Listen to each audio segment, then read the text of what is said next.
Hey gang, this is Vinny Biscotto with the Biscotto team, and I'm here to talk to you today about the differences between renting and owning a home. So I was online and I had seen a comment that somebody had posted saying that renting is basically the same as owning a home, because if you don't make your payments and they take your home away from you, you're both at square one, right? And I didn't want to start an online argument or going back and forth with this individual, but I thought I could do a video about it and really help everybody understand that if you are renting compared to owning a home, you are missing out on significant savings and at the same time significant earnings. And let me explain this. So you're renting a home and you're paying $2,500 a month for rent, and you're also purchasing a home, right? You're compared to someone purchasing a home and they're paying $2,500 a month for their mortgage payment. Now, what's the difference between the two?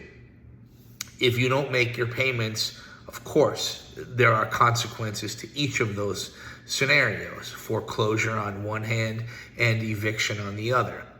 But what you're missing out on is the way that the banks collect interest on your $2,500 mortgage payment. A majority of that money is interest, and you can write that off of your gross income. So that gives you tax savings. You have the tax benefit as well.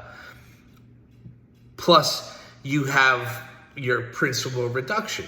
But in the early parts of your mortgage, a majority of that money is put towards interest. And so that means a majority of what you pay for your mortgage becomes a tax deduction for you. As where when you're renting, that is not deductible. So that $2,500 that you're spending every month, what you're getting in return for that is shelter, your housing, right? But no growth, no equity, nothing like that, and no tax benefits. So two individuals both paying $2,500. One person gets to save on their taxes, on their gross income, and they have ownership and equity in the home.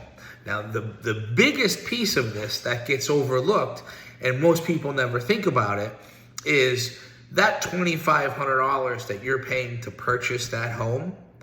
If that home is $400,000 and the value of that home goes up, or the market as rates come down and the values go up, and your property increases by 10%, you've earned $40,000 on top of your tax savings and benefits from that. So when you're renting, right, you're spending the same $2,500, but you're not getting the benefits in return that you would get if you're owning a home. So remember, home ownership gives you tax savings. It decreases your tax liability because a majority of that money on your payment in the early parts of your mortgage goes to interest, and that is deductible from your gross income. And then secondly, you have your principal reduction, and then last, you have your appreciation. And that appreciation is calculated on the value of your home. So, that $25 goes a long way and gives you a lot of benefit when you're purchasing a home, as compared to renting, and the $2,500 which you get is shelter and your place to stay. So when you're comparing the two, they are not the same. And if you're trying to really look at this and would like to see numbers and compare, I would love to walk you through that and kind of show you what I'm talking about, especially as it relates to your specific scenario and what you're spending a month in rent. So if you're renting right now and you're paying anywhere between $1,600 to $2,500, you definitely need to look into purchasing a home. You're missing out on all of those opportunities and advantages that you have with home ownership. So I'd love to help you out with that. If you'd like to get started and start with your pre-approval process, or just have questions about what it would look like in your situation, you can call me, Vinny, at 817-714-5090. Or you can reach us at thebiscottoteam.com. And remember, for all your mortgage needs, talk to Vinny. Have a great day, everybody. Bye-bye.